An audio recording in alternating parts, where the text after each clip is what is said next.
Retention. Checkpoint. 0-0 hook. Dramatic scene. Stakes anchor. From a coastal battery near Ochakiv, the geometry is simple. Targeting solution. Input a range. Watch a cursor sweep across the map of the Black Sea.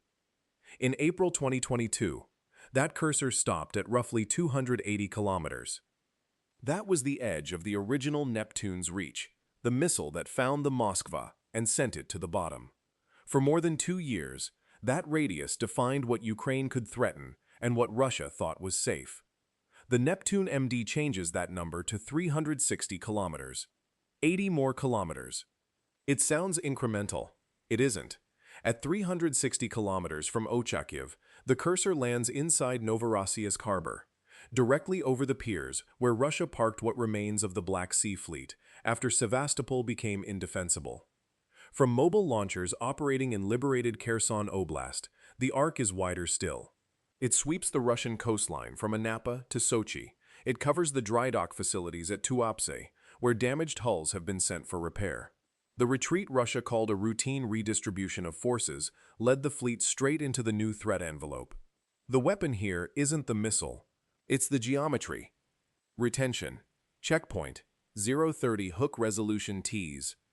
To understand what the Neptune-MD actually represents, and why Russia has no clean answer to it, you need to understand how the original Neptune ended the fleet's freedom of action in the western Black Sea.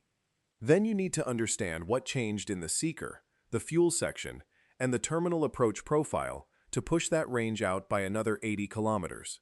Those engineering choices aren't just range improvements. They're a direct response to every countermeasure Russia has tried since the Moskva went down. The R-360 Neptune began as a Ukrainian-developed anti-ship missile derived from the Soviet Kh-35 airframe. Ukraine's design bureau, Luch, spent years refining it before the war. When the Moskva was struck on April 13, 2022, the missile was still relatively new in service, accepted into Ukraine's military inventory just months earlier. The strike itself remains one of the most consequential single engagements in modern naval history. A guided missile cruiser, the flagship of the Russian Black Sea Fleet, hit by 2 anti-ship missiles, fire out of control, magazine detonation, sinking the following day with significant loss of life. Russia's official account called it an accident. Ammunition fire. The fleet's own reporting contradicted that within days. OSINT analysts matched the approach vectors. Satellite imagery showed the Moskva listing before it went under, and Ukrainian officials confirmed the Neptune strike publicly. What mattered strategically was not just the ship, it was what the loss forced Russia to do next. Retention. Checkpoint. 4 o'clock stakes bend. Obstacle introduced. After the Moskva, the Black Sea Fleet pulled back. The amphibious threat against Odessa, the possibility of a landing force moving up the coast, effectively ended.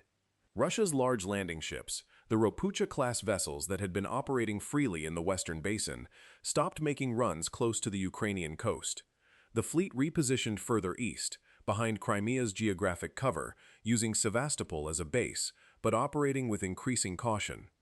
Then Ukraine's naval drone campaign began in earnest. The Magura V-5 and the Sea Baby, uncrewed surface vessels costing roughly $250,000 each, started reaching Sevastopol harbor. In September 2023, a coordinated drone boat attack struck the landing ship Olenigorsky Gornyak, leaving it visibly listing in port. In August 2023, the Kerch Bridge was struck by naval drones, in an operation that Ukrainian intelligence sources confirmed publicly. By early 2024, satellite imagery was showing large Russian surface combatants absent from Sevastopol for extended periods. Relocated, repositioned, hiding from a threat that conventional warships have no good answer to. From the map, the picture is stark. Russia maintained a numerically significant Black Sea fleet throughout this period. From the water, that fleet could not safely operate in the western half of its own assigned theater. One detail buried in the fleet's relocation decision matters enormously for what comes next. When Russia moved its major surface combatants from Sevastopol to Novorossiysk, the port on the Russian mainland, east of the Crimean Peninsula, the calculation was straightforward. Novorossiysk was beyond the reach of Ukraine's existing weapons. Neptune range at the time, 280 kilometers. Distance from Ochakiv to Novorossiysk, just over 300 kilometers. The fleet was safe by 20 kilometers. The Neptune-MD closes that gap entirely. Retention. Checkpoint. What 5-minute microfinal? Defense Express and Militarny. Ukrainian defense publications with direct sourcing into the country's defense industrial base, confirmed in early 2026 that the Neptune-MD variant had entered serial production. The upgrade is not cosmetic. The extended fuel section provides the additional range, but the more operationally significant improvement is in the seeker head. The original Neptune used an active radar seeker that, in heavy sea clutter or against active jamming, could struggle to maintain lock at longer ranges. The MD variant incorporates a re-engineered seeker designed to acquire and hold targets through precisely those conditions. Russia has invested heavily in jamming capability around Novorossiysk. The S-400 batteries positioned to defend the port are among the more capable air defense assets in the theater. The Neptune-MD's terminal profile, skimming low across the water at high speed, with the improved seeker cutting through jamming, is built to exploit the gaps in that coverage. Naval News and analysts at CSIS noted in assessments throughout 2025 that S-400 systems optimized for ballistic and aerial threats have specific vulnerabilities against sea-skimming anti-ship missiles approaching at low angle, particularly in cluttered electromagnetic environments. The Bastion-P coastal defense batteries that Russia operated in Crimea, systems that could have contributed to defending against Neptune launches from the Ukrainian coast, took significant losses to Ukrainian strikes in 2024 and 2025. Their attrition was not accidental. Ukrainian targeting of Russian coastal defense infrastructure was deliberate preparation for exactly this phase, reducing the systems that could have suppressed Neptune launches before the upgraded variant entered production. What's most surprising about this sequence isn't the missile upgrade itself. It's the patience. Ukraine spent 2 years degrading the defensive architecture that would have mattered most against the Neptune-MD, and then announced a missile that the degraded architecture was specifically designed to stop. Retention. Checkpoint.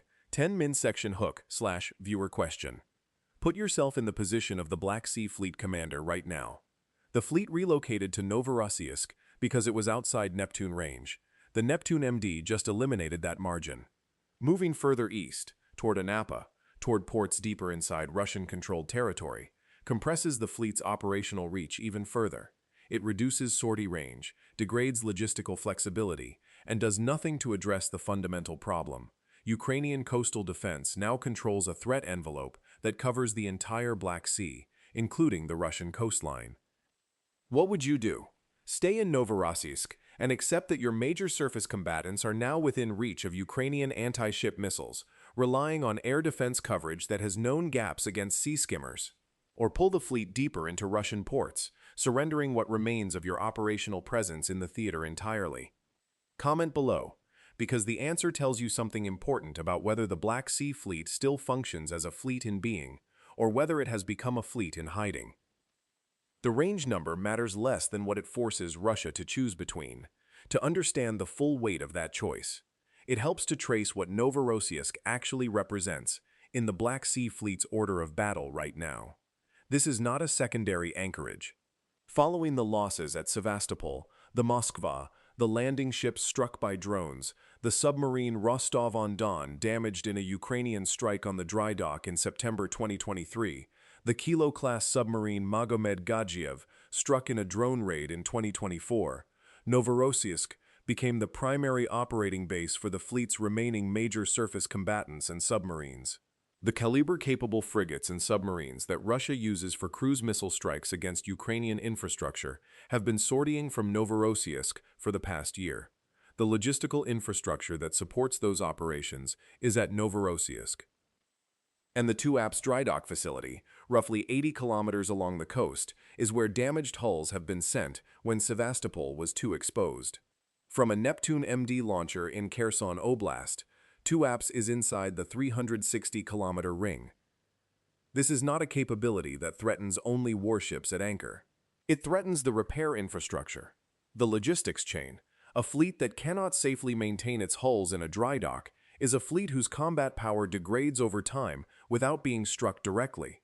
The strategic pressure is cumulative. Fun. Retention.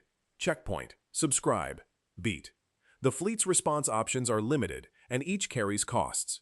Dispersal to smaller ports along the Russian Black Sea coast reduces the concentration of high-value targets, but spreads logistical support thin and extends response times for coordinated operations. Investing in additional point defense for Novorossiysk, close-in weapon systems, additional jamming assets, addresses the terminal threat but doesn't eliminate it, and Ukraine's seeker upgrades were specifically designed with that defensive layer in mind. Requesting additional S-400 batteries from other districts pulls air defense assets from fronts that need them. Here's the take that will get pushback from some corners. Russia's decision to relocate to Novorossiysk was not a strategic calculation. It was a panic move dressed up in bureaucratic language.